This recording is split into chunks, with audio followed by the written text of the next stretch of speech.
All right, so today we're really diving deep into Ben Goertzel and his quest to build thinking machines, which is kind of a wild idea when you actually say it out loud, but you said over all this stuff about AGI and artificial general intelligence and all of that. And Yeah, you seem really hooked on this idea of a machine that can actually think like we do. I mean, it's fascinating, right? Yeah. But the thing about Goertzel is he's not just like some tech genius in a basement coding away. Yeah. You know what I mean?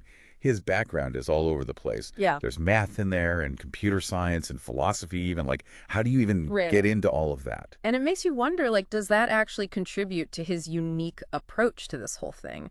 Because you can really see how his background plays into how he even defines AGI.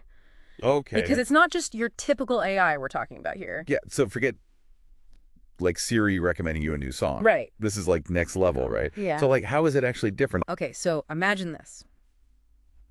You have an AI that instead of just being really good at one specific task, it can learn and adapt to solve any problem you throw at it. Okay. So it's not just better AI, it's a completely different category.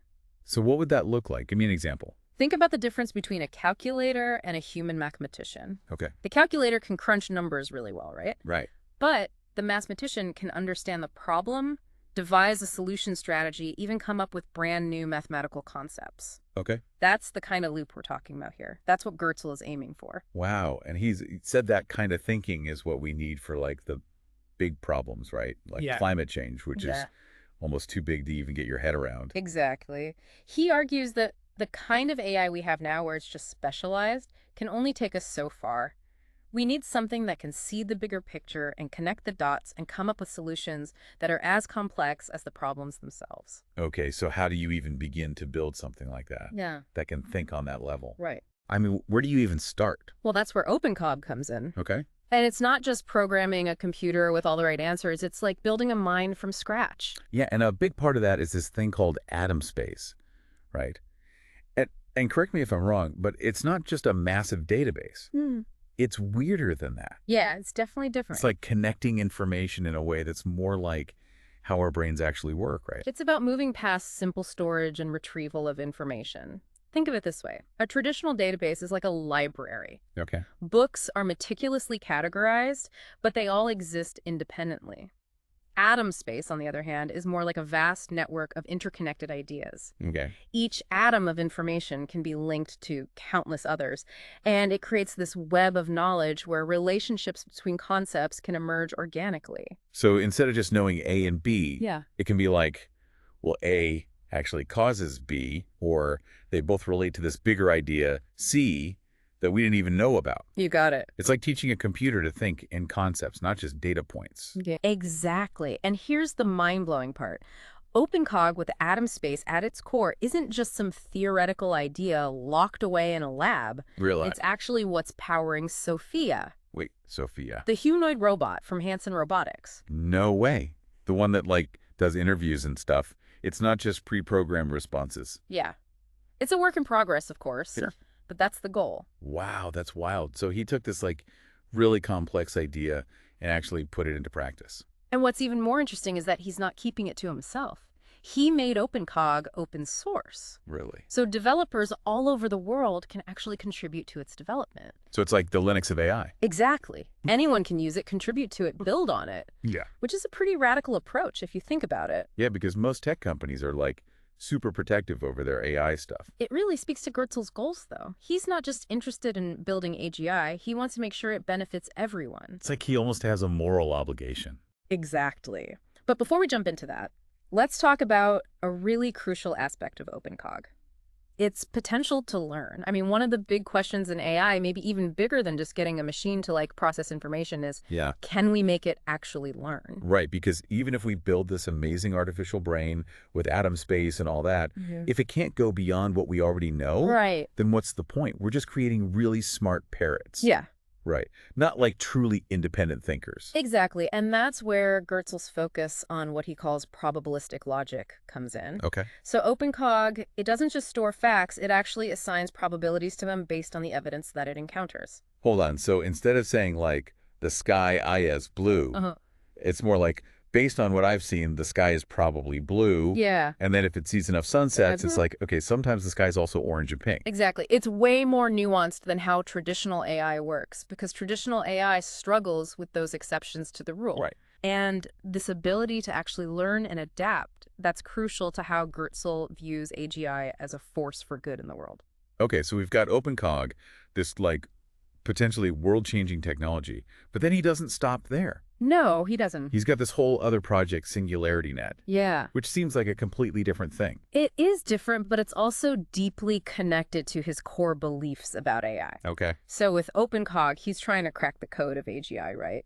But with SingularityNET, he's tackling this question of access. Okay. Like, how do we make sure that this technology, this crazy powerful tool, is available to everyone, not just a select few? Because his fear is that AI will just become another way for like the rich and powerful to get richer and more powerful. Exactly. He talks about this potential future where AI just makes existing inequalities even worse. Right. Where all the benefits are going to like a small elite and everyone else gets left behind. Yeah. SingularityNET is his attempt to kind of counteract that and create a more democratic AI landscape. Okay, so explain it to me like I'm trying to understand blockchain for the first time. Okay.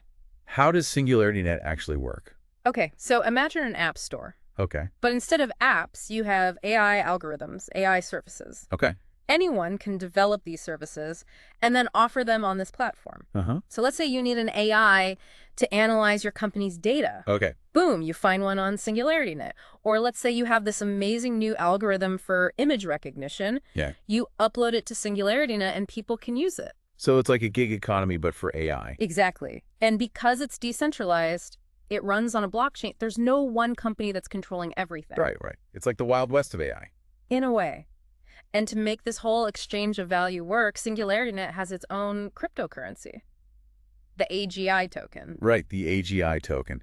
That's the part that always kind of throws me off a little bit. It's like we're talking about artificial intelligence, and then suddenly we're talking about digital tokens and crypto wallets. Yeah. How do those two things even connect? It's actually a really interesting part of Goertzel's vision, and it gets at this really big question. How do you even measure the value of intelligence? Right. Even artificial intelligence. No. The AGI token is a way to like quantify that value, to create a market where the intelligence of an AI algorithm can be traded and exchanged. So if I build an AI that can write a killer screenplay, Right.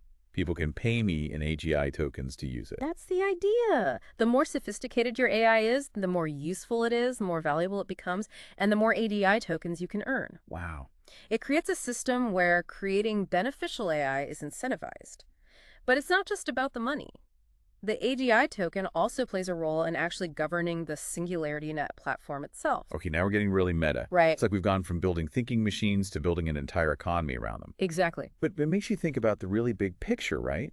Like if we are actually able to create AGI, how is that going to change the way we live, the way we work, even the way we think about ourselves? Exactly. And that brings us to probably the most debated and often misunderstood aspect of Goertzel's work, which is the singularity. Okay, so we've talked about building this mind with OpenCog and then democratizing access with SingularityNET. But the singularity, Yeah. that feels different. Almost like we've left science and gone straight into science fiction. It definitely captures the imagination. Right. And it sparks a lot of debate, for sure. But, I mean, at its core, the singularity is a pretty simple idea. At some point, artificial intelligence might actually surpass human intelligence. And that's where everyone starts freaking out, right? Right. Because you've got some people saying, oh, this is going to be amazing. AI is going to solve all our problems. We're going to be living in utopia. And then you've got the other side that's like, the robots are going to take over and we're all going to be slaves. Right.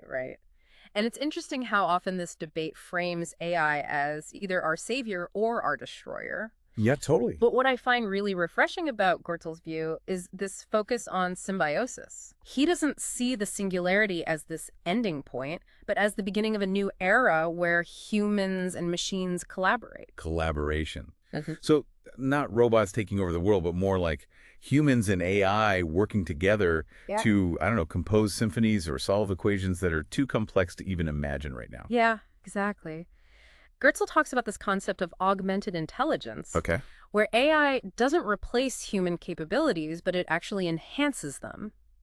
Think about it. Yeah. What if your limitations as an artist or a scientist or a musician were no longer bound by your human limitations? That's a pretty wild thought. Right. What could we achieve if we had AI working with us not just as tools, but as collaborators, as partners? So it's not even really about humans versus machines anymore. It's like this whole other thing. Exactly. This partnership. It's a fundamental shift in how we view intelligence itself. That's a lot to process, right? Because if this is the future that Goertzel is working towards, it's not just about building the tech. It's about preparing ourselves mentally, emotionally, even spiritually for this world where our relationship with intelligence is totally different. That's a really important point.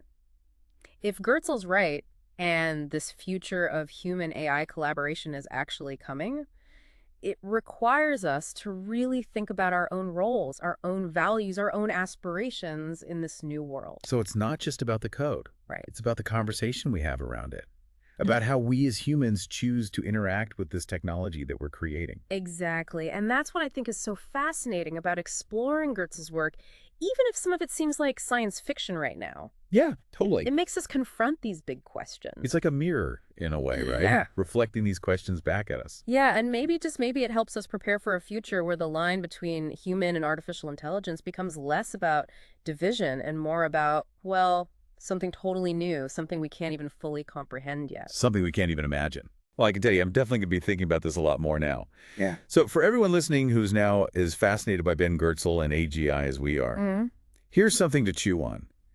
If this future of human-AI symbiosis actually happens, what role do you want to play in it? Ooh, that's a good one. Right? What unique skills or perspectives or even dreams can you bring to the table in a world where the very definition of intelligence is being redefined? It's a question worth pondering. It really is. And on that note, we'll leave you to explore those exciting and maybe even a little bit daunting possibilities. Until next time, keep asking the big questions. Keep your mind open to the unknown, and who knows? Maybe you'll be the one to make the next big breakthrough in artificial intelligence. I love it. Thanks for diving deep with me today. I always love chatting with you. Me too. It's always a fascinating conversation. All right, until next time, everyone.